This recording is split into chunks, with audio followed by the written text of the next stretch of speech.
Hello Rib Rub Nation, David Coleman here for Coleman's Dynamic Products. Here bringing you another fantastic dynamic recipe made with Coleman's Dynamic Rib Rub. Okay, are you ready to get started? We're about to make Coleman's Dynamic Potato Chips. Just did this morning. They came out fantastic and I knew they would. But I wanted to show you the versatility of this product. I've told you over and over again that you can use my rub on literally anything and everything that you eat, and here's another classic example of making your own homemade potato chips. Now, I promise you, if you follow this recipe, you will not be buying potato chips anymore at the store. You'll make them at home. And by the way, if you've got kids, they will love this. Before we get started, there are a couple of things that you need. First of all, you need potatoes, right? In this particular case, I simply bought 2 baking potatoes and sliced them. You can use those as well, russet potatoes. Basically any starchy potatoes will work pretty good, but the Idaho potatoes, you can't go wrong with those. You'll need some cooking oil. Now, I use 1 part olive oil and 2 parts vegetable oil. You don't necessarily need to use that combination. I just use olive oil in just about everything I prepare. You can use all vegetable oil, you can use peanut oil, you can use safflower oil, whatever oil that suits you, it will work fine. You'll need a large pot. That's the pot that you're going to use to fry your potato chips in. Okay? You'll also need a spice grinder. I'll tell you about the spice grinder and why that's needed here in just a moment. You will also need a mandolin. Well, what is a mandolin? Those of you who don't know, it's probably considered the most dangerous item in kitchens. So I say that to say this. If you are going to use a mandolin, please, please, please use the guard. Because if you don't, you could quite possibly end up with a shortened finger. That's just how dangerous that item is. And if your kids are in the kitchen working with you, whatever you do, do not allow them to use this mandolin. It's just that dangerous. Okay? You'll also need paper towels. You'll need a large bowl. You'll need a fry spider. Now, what's a fry spider? If you've ever seen Asian cooking, they cook in a wok, and when they're frying in their wok, they have that little wooden thing with a that looks like screen that they use to dip the product out. You need something along those lines. And of course, you'll need your favorite flavor of Coleman's Dynamic Rib Rub, whether it's hot and spicy, original, or scorching. Either one will work. Now that we've gotten everything we need to make Coleman's Dynamic Potato Chips, we're ready to get started. Oh, by the way, one other thing you're going to need is a large flat pan. Okay? Now, I want you to go ahead and take your oil, put it in your pot, and put it on the stove and get it heated. Okay? You want to get it to about 350 to 375 degrees Fahrenheit. Also, I want you to take a flat pan and line that flat pan with either a double layer of paper towels or a regular kitchen towel. That's going to be used to dry off your potatoes, and we'll talk about that here in a moment.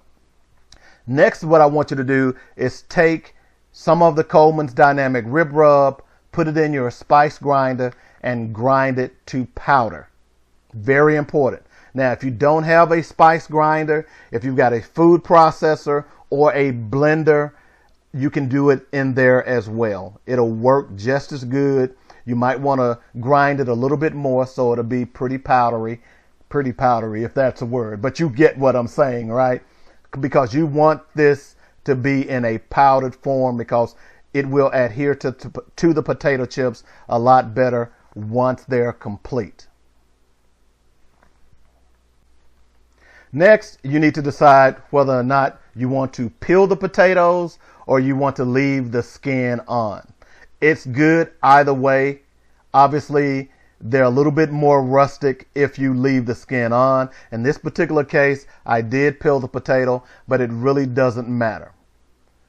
Now, fill your bowl full of water and put your mandolin over your bowl. Now, why are we doing this? Well, what happens when you peel a potato or you begin to slice a potato? If you don't hurry and use it, what will occur is oxidation, which means the potato will turn brown. By putting the potato in water, that will delay the oxidation. Now, some people will say you can go ahead and squeeze some lemon into the water as well. That won't hurt. It'll give the potatoes a little bit different flavor once they come out as chips, but the acidity in the lemon will keep the oxidation from occurring as well. But in this particular case, I just used regular tap water. Now line your mandolin over your bowl, use your guard, attach the potato to the guard, and begin slicing the potatoes. The potatoes need to be paper thin. Very important. Very important. Make sure they're paper thin, so you might want to experiment a little bit before you begin slicing the entire potato. Now that you've got the potatoes sliced, be sure to put the mandolin away in a safe place. Remember, very dangerous kitchen tool. Don't want the kids playing with it. Put it in a safe place. Go ahead and make sure the potatoes are good and soaked in the water. Now here's a side note. There have been on the market in the past something called dirty potato chips. What that simply means is that the manufacturer is not washing the potatoes before they fry them. You can do that as well. I just chose to put them in water, but if you're going to use them as dirty potato chips, soon as you slice them, you need to get them in the oil almost immediately. What I would recommend, if you're going to go the dirty potato chip style, slice only a few at a time and keep the rest of the potato in water so that it will not oxidize, if that makes sense. Now, after you've gotten them all sliced, I want you to take the potatoes out of the water and lay them on the flat pan with the paper towels. Okay? You got a layer on the bottom of paper towels. Put the potatoes on, and then take a layer of paper towels and put them over the top. And I want you to dab the potatoes dry. Very important that you complete this step to avoid any injury. Now, what do I mean by that? Well, this is basic science. What happens when you put water into hot grease? A mess, a dangerous mess. So we don't want you to get burned, so make sure that you've dabbed as much water as you could off of the potato chips before you drop them in the hot oil. Once in the oil, it's only going to take probably 60 seconds to a minute and a half to 2 minutes to fry your potato chips. Here's one thing you need to be aware of. Do not overcrowd the pan, because what occurs is as you're cooking the potatoes, they'll drop to the bottom of the pan, float back to the top, and they will begin to stick to one another due to the starch that's in the potatoes. This is where your fry spider will come in very handy, or spatula or some tongs. Just use it and make sure you're moving the potatoes around so they will not stick. So once they come out of the hot oil, they will be individual chips. Again, 1 to 2 minutes at best. Take them out of the hot oil, place them on a lined sheet pan with paper towels again. That will absorb some of the oil.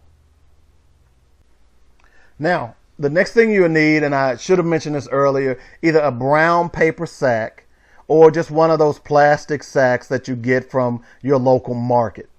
And in this particular case, I'm just using one of those brown plastic sacks that you use from the local market. Take the cooked potato chips, put them into that paper sack. Now, don't put all of the chips in there at one time. The reason being is that as you begin to shake them, they will break, and we want the chips to be whole. Once you've put the potato chips in that brown paper sack, take the rub that you ground to powder and start putting it in that bag with it. Sprinkle it in and do it liberally. Now you can flavor to taste, but in this particular case, you want the potato chips to take on as much flavor of the rub as you like. Now you don't want a lot of it, but just enough to dust the potato chips. Once you've got the rub in there, close the bag up with your hand and just shake gently. Again, don't shake it like a salt shaker, but shake gently to coat the potato chips. You do this to avoid breakage of the chips. Once you've completed that process, basically you can taste the potato chips to see if they have enough seasoning to your liking. Add more or don't add more. That's up to you. And they're ready to serve. It's just that simple. Now you've got Coleman's Dynamic Potato Chips. They are fantastic. Again, ribrub.com is the website. That's where you can go and order some of the rub. And of course, there are other fantastic recipes on there as well. This video will be on there in the recipe section for you to look at. I hope you enjoy this recipe. I just wanted to show you that I'm not just selling rub just to sell it. I am also using my rub and experimenting each and every day to bring great flavors and great recipes to you. I have 62 different recipes that I've used my rub on or in. You will be seeing more of those recipes as we go forward on the website ribrub.com. So again, thanks you for taking a little time out of your schedule today to check out this great recipe and this great snack. We'll have more to come. And remember, go to ribrub.com, get those orders in. And as we like to say, bake it, grill it, smoke it. Oh yeah.